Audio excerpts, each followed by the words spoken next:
Bitcoin is like this thing that allows that to unfold so much smoother, but doing that inner work is a massive piece of that puzzle. So to kind of just like connect Bitcoin and plant medicines together, I guess a little bit of context is me and Nell met at the Bitcoin conference in Vegas.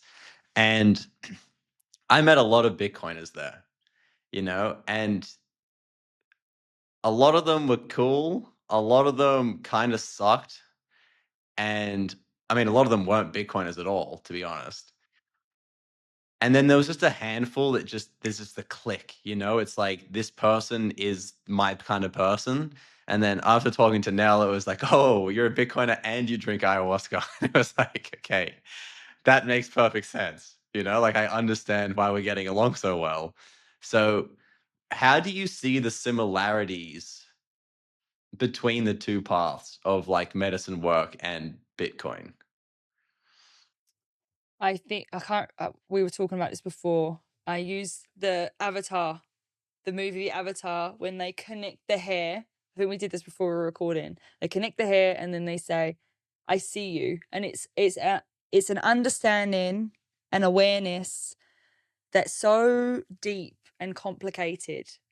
And I think that's the thing about Bitcoin is that Bitcoin comes across as one thing, but the more you dive into it, you realize how uh, intricate it is and how it connects everything.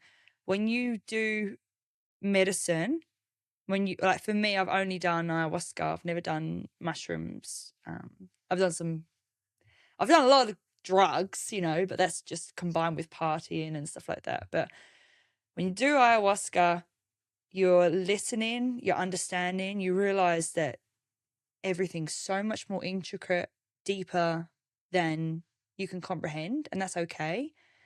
I always see it as I don't understand the world and that's okay. And one day maybe it'll make sense, but for now it's a lot bigger than I can comprehend.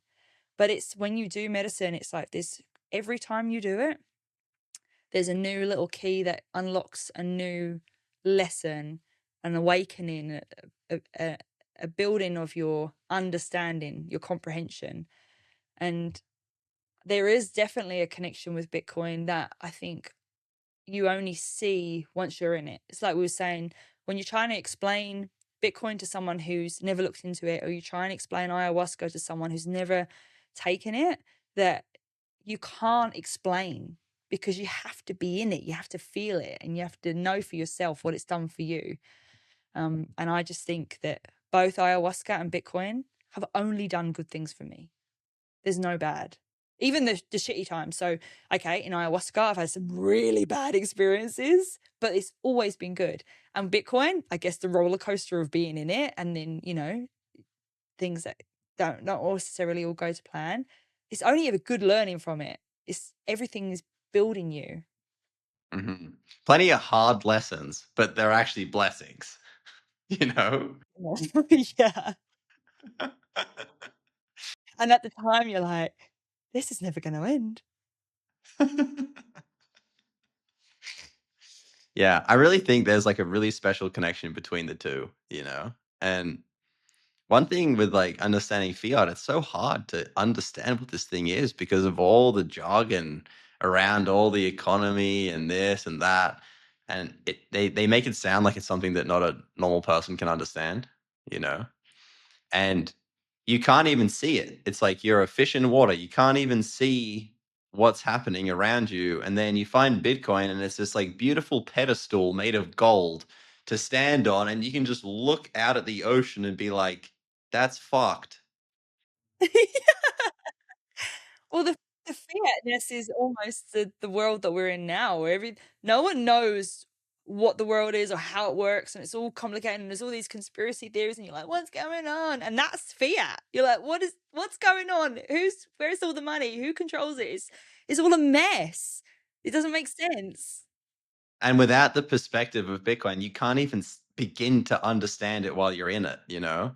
And I feel like ayahuasca, it's kind of similar where you're just running your mind in these programs all the time and you don't even realize that you're just the fish in water.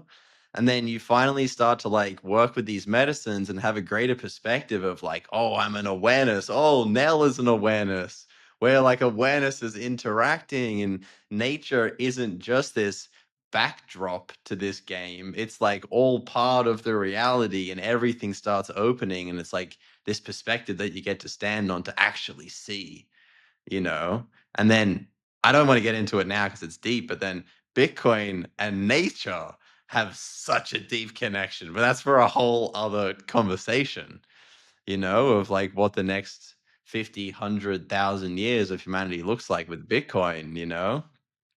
It's nice though when you can talk to someone that understands because like you say, "Oh, I don't wanna get into it," but the fact is that when you're in something and someone else is, you can explain, like, you can talk about it because it's such a crazy thing to be a part of, but someone who hasn't had that, exposure, they you just it's like you're talking a different language.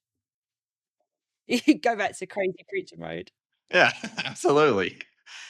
Well, that's why it's beautiful, like you said, of that you've done, the medicine with your fiancé, and the fact that you can share that with each other, like, I've done it with, Ricky too, and just being able to talk about your experiences with someone that you love, that's someone that understands you, especially if you've got Bitcoin as well, and, all these different avenues of just cool awakening experiences. Yeah, absolutely. Oh, it's unreal. I'm gonna have to get Ricky on at some point too. Yes, he's so cool to talk to. I'm so blessed. We we have these conversations all day. Like, we hang out all the time, and then when we're at home, we spend time someone said to him the other day, "Oh, who's your best friend?" Like, Ricky's 49, and this bloke goes to him, "Oh, who's your best friend?" And he's like, "Nell." And he's like, "No, no, no, but who's your best friend?" And he's like, "Is your wife not your best friend? That's weird," you know? Because we have so much in common, and we do all these things together, and it's just then you what else would you talk about? We talk about the universe, and we talk about God, and we talk about Bitcoin, and we talk about awareness and awakening, like, what are we supposed to talk about? Coronation Street? That's we're spiritual, beautiful, complex creatures. We should be discussing this stuff. Mm. The beauty of the human experience. That's it. That's as good as it gets. Oh, it's everything. Thanks so much for tuning in. I really hope you enjoyed the show. If you did enjoy the show, don't forget to like and subscribe below. It really helps a growing channel like this out. And click up here. It'll take you to a collection of the best this podcast has to offer.